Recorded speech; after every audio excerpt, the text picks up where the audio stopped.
మాతృదేవోభవ. నేను మీ డాక్టర్ శ్రీధర్. నా నెంబర్ 9295909819. ఈరోజు మనము శని భగవానుడు కుంభరాశి నుండి మీనరాశిలోనికి ప్రవేశిస్తూ ఉన్నారు. ఎప్పుడు అంటే ఏప్రిల్ 17, 2025 మీనరాశిలోనికి ప్రవేశిస్తున్నాడు. ఈ ప్రవేశం ద్వారా, ఈ చలనం ద్వారా, శని భగవాన్ యొక్క చలనం ద్వారా ఏ రాశుల వారికి శుభ ఫలితాలు ఉంటాయి, ఏ రాశుల వారికి అశుభ ఫలితాలు ఉంటాయి అనేటటువంటిది సశాస్త్రీయంగా మనం తెలుసుకునేటటువంటి ప్రయత్నం చేద్దాం. దీని ఏదో భయభ్రాంతులు చేయడానికో, లేకపోతే మీకు ఏదో కలిసి వచ్చేస్తుంది, ఆకాశం నుంచి ఏదో పడిపోతుంది అన్నట్టుగా ఏమీ మిమ్మల్ని మభ్యపెట్టేటువంటి ప్రయత్నం కూడా ఉండదు. శాస్త్రం ఎంతవరకు చెప్పిందో అంతవరకు చెప్పుకునేటటువంటి ప్రయత్నం చేద్దాము. అయితే ఈ శని భగవానుడు ఏప్రిల్ 17న మీనరాశిలో ప్రవేశించినప్పుడు ఇక్కడ ఏమవుతుంది అంటే మకర రాశి వారికి ఏలినాటి శని బాధల నుంచి విముక్తి లభిస్తుంది. అట్లాగే మనకి వృశ్చిక రాశి వారికి ఏలినాటి శని మకర రాశి వారికి విముక్తులవుతున్నారు. కానీ కొత్తగా అంటే మొన్నటి వరకు కూడా కుంభ మీనరాశి వారికి ఏలినాటి శని ఉన్నది. ఇప్పుడు ఈ మకరం నుంచి విముక్తి అయ్యాడు, మకర రాశి వారు విముక్తులయ్యారు. కానీ కొత్తగా ఇప్పుడు మేషరాశి వారు కూడా ఏలినాటి శనిలో ప్రారంభమవుతున్నది వారికి ఏలినాటి శని. కాబట్టి ఇప్పుడు ఏప్రిల్ 17 నుండి మనకి కుంభ, మీన, మేష ఈ 3 రాశుల వారికి కూడా ఏలినాటి శని ప్రారంభమై ఉంది, నడుస్తున్నట్టు లెక్క. ఇకపోతే శని భగవానుడు కుంభంలో ఉన్నంత వరకు వృశ్చిక రాశి వారికి అర్ధాష్టమ శని నడిచింది. ఇప్పుడు ఏప్రిల్ 17 నుండి ఈ వృశ్చిక రాశి వారు శని భగవానుని యొక్క అర్ధాష్టమ శని నుండి విముక్తులవుతున్నారు. ఏమండి? అయితే వీరు విముక్తులయ్యారు సరే, కానీ ఇక్కడ ధనురాశి వారు ఏలినాటి శనిలో అర్ధాష్టమ శనిలో ప్రవేశిస్తూ ఉన్నారు. ఏమండి? వృశ్చిక రాశి వారికి విముక్తి అయింది, ధనురాశి వారికి ప్రారంభమైంది. అలాగే అష్టమ శని మొన్నటి వరకు కూడా కర్కాటక రాశి వారికి కుంభరాశిలో ఉన్నప్పుడు అష్టమ శని నడిచింది. ఇప్పుడు ఏప్రిల్ 17 నుండి వారు విముక్తులవుతున్నారు కర్కాటక రాశి వారు. కానీ అదే అట్ ది సేమ్ టైం అదే సమయంలో సింహరాశి వారు అష్టమ శనిలో ప్రారంభమవుతున్నది వాళ్ళకి. కాబట్టి ఇప్పుడు ముఖ్యంగా ఈ 5 రాశుల వారు ఎవరు? ఈ 5 రాశుల వారు అన్నట్టయితే కుంభ, మీన, మేష 3 రాశులు. ధను రాశి వారికి అష్టమ శని ప్రారంభమవుతున్నది.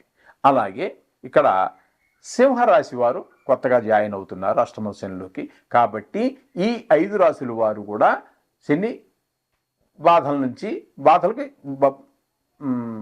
కావలసిన బాధల్ని అనుభవించవలసినటువంటి వారే. అర్థమైంది కదండి? ఈ 5 రాశులు ముఖ్యంగా కూడా శని యొక్క సంచారము ఈ 5 రాశుల వారిని అంటే ఇప్పుడు ఈ రాశులనే కాదండి, ఎప్పుడు కూడా ఈ మొత్తం ఆయన యొక్క సంచారం ఎప్పుడు కూడా 5 రాశులలో బాగా పీడిస్తాడు, బాగా బాధలు పెడతాడు అని చెప్పేసి మనకి శాస్త్రం చెప్తోంది. అంటే అర్ధాష్టమ శని 1, అలాగే అష్టమ శని 2 రాశులు, 1 రాశి, అది 1 + 1 2 రాశులు అయినాయి. అలాగే 7.5 అది ఏలినాటి శని 3 రాశులు. అంటే ఆ రాశికి వెనుకనున్న రాశి, ఆ రాశి ప్లస్ దాని ముందు రాశి 3 రాశులు. ఈ 5 రాశుల్లో బాగా ఆయన శని యొక్క బాధలు పడవలసి ఉంటుంది అని చెప్పి మనకు శాస్త్రం చెప్తోంది. ఇకపోతే ఆయన ఎవరికి మంచి చేస్తాడు, ఏ విధంగా ఆయన మంచి చేస్తాడు, ఎవరెవరికి చేస్తాడు అన్నట్టయితే ఏ రాశి అయితే ఉన్నదో ఆ రాశి వాళ్ళకి తృతీయ స్థానంలో ఉన్నటువంటి వాళ్ళు తృతీయ స్థానంలో ఉన్నటువంటి వారికి శని భగవానుడు అత్యంత శుభప్రదమైనటువంటి ఫలితాన్ని ఇస్తాడు. అట్లాగే శని భగవానుడు 6వ స్థానంలో, అంటే ఇప్పుడు 3వ స్థానం గురించి మనం సుఫలితాలు ఇస్తాడని చెప్పుకున్నాం కదా, ఆ 3వ స్థానం ఏ స్థానం వారికి అన్నట్టయితే మకర రాశి వారికి 3వ స్థానంలో 17 నుంచి వెళ్తున్నాడు. కాబట్టి మకర రాశి వారికి మొన్నటి వరకు ఏళ్ళాడి శని ప్రారంభం చేసినప్పటికీ ఇప్పుడు వారు ఈ 3వ స్థానంలో ఆయన ఇచ్చేటువంటి సుఫలితాన్ని 2.5 సంవత్సరాల పాటు వారు అనుభవిస్తారు. అలాగే 6వ స్థానంలో వారికి కూడా చాలా శుభప్రదమైనటువంటి ఫలితాలు ఇస్తాడు. ఆ 6వ స్థానం ఎవరిది అన్నట్టయితే తులారాశి వారికి, అది తులారాశి వారికి శని భగవానుడు మీనరాశి 6వ స్థానం అవుతోంది. కాబట్టి ఈ 6వ స్థానంలో ఈ తులారాశి వారికి అత్యంత శుభప్రదమైనటువంటి ఫలితాలన్నీ కూడా తులారాశి వారికి ఇస్తాడు.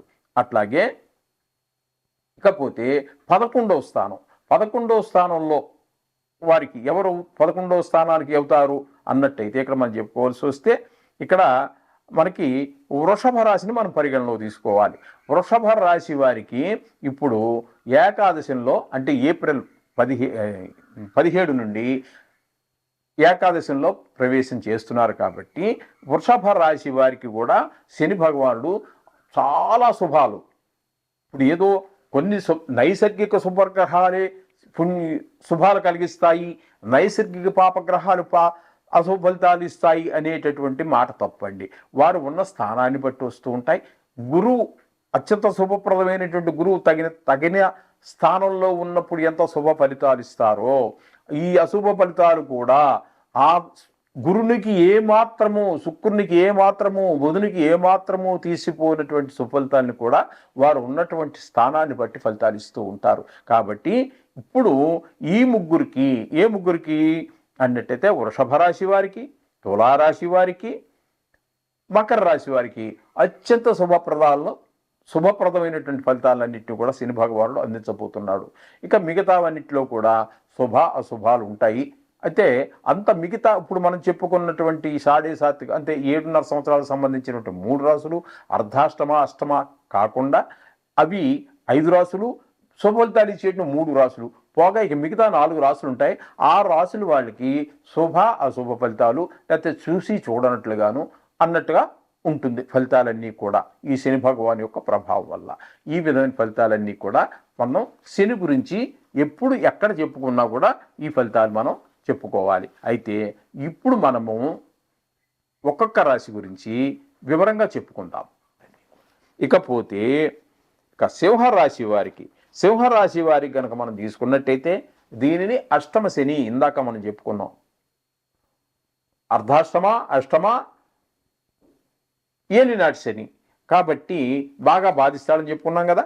ఇప్పుడు అష్టమ స్థానం దగ్గరికి వచ్చామండి. ఇప్పుడు ఈ అష్టమ స్థానం అంటే ఏదవుతుంది అంటే సింహరాశి వారు. ఈ సింహరాశి వారికి ఏ విధమైన ఫలితాలు ఇవ్వబోతున్నారు ఇప్పుడు తెలుసుకునే ప్రయత్నం చేద్దాం. నానా కార్య విరోధచ్చ వ్యాధి పీడా ధనక్షయ అపమృత్యు భయం ప్రాప్తి అష్టమస్తే శనో భవేతు అని చెప్పి శాస్త్రం చెప్తోంది. అంటే శని గనక అష్టమ స్థానంలో ఉన్నట్టయితే నానా కార్య విరోధచ్చ, ఏ పని మొదలుపెట్టు, కొన్ని పనులను కాదండి, ఏ పని మొదలుపెట్టినా కూడా అవన్నీ చెడిపోతాయి. విరోధచ్చ బంధుమిత్రులు వీళ్ళందరికీ కూడా మొత్తం విరోధం అయిపోతాం. బంధువులకి, స్నేహితులకి, అందరికీ కూడా మొత్తానికి ప్రజలకే నాన్నవాడు ఎవడు లేడా అనేటువంటి ఒక భ్రాంతిలో పడిపోతాం. ఎవరు కూడా మనకి అందరూ వ్యతిరేకంగానే ప్రవర్తిస్తూ ఉంటారు. మనకి అనుకూలంగా మాట్లాడేవాడు ఉండడు, అనుకూలంగా సహాయం చేసేవాడు ఉండడు. ఇన్ని రకాలైనటువంటి విరోధాలన్నీ ఏర్పడిపోతూ ఉంటాయి. అలాగే అపమృత్యు, కొన్ని సందర్భాల్లో ప్రాణభయం ఏర్పడుతుంది. అంటే అపమృత్యు అంటే కాలం కాని కాలంలోనే మనకి మరణం సంభవించేటువంటి ప్రయత్నాలు కూడా జరుగుతూ ఉంటాయి. రోగాలు విజృంభిస్తాయి. ధన నష్టం జరిగిపోతూ ఉంటుంది. ప్రాణభయం ఏర్పడుతుంది. ఆకస్మిక అపాయాలు. అది అలా జరుగుతుందని ఊహించవండి, కానీ అలా జరిగిపోతుంది. అక్కడ యాక్సిడెంట్ జరగటమో, లేకపోతే మనం చక్కగా 100కి 100 పాళ్ళు అక్కడ అనుసరించవలసిన పద్ధతిలోనే మనం రోడ్డు మీద డ్రైవింగ్ చేయటమో, నడిచిపోవటమో, లేకపోతే జీవితం కూడా సక్రమంగా ఎలా సక్రమంగా నడవాలో అలా చెప్పితే కూడా ఆ విధంగా నడుస్తూ ఉన్నా కూడా మృత్యు ఏ రూపంలోనా రావచ్చు, అటువంటి అపాయాలు కలగవచ్చు, మృత్యువు రావచ్చు. ఇటువంటి భయాలన్నీ కూడా అష్టమ స్థానం అంటే ఆయుస్థానం కాబట్టి ఇటువంటి భయాలన్నీ అందరికంటే ఎక్కువగా భయపడవలసినటువంటి వారు ఎవరు అంటే ఇక్కడ సింహరాశి వారు. ఈ సింహరాశి వారికి ఇన్ని అపకారాలు చేస్తూ ఉన్నారు శని భగవానుడు.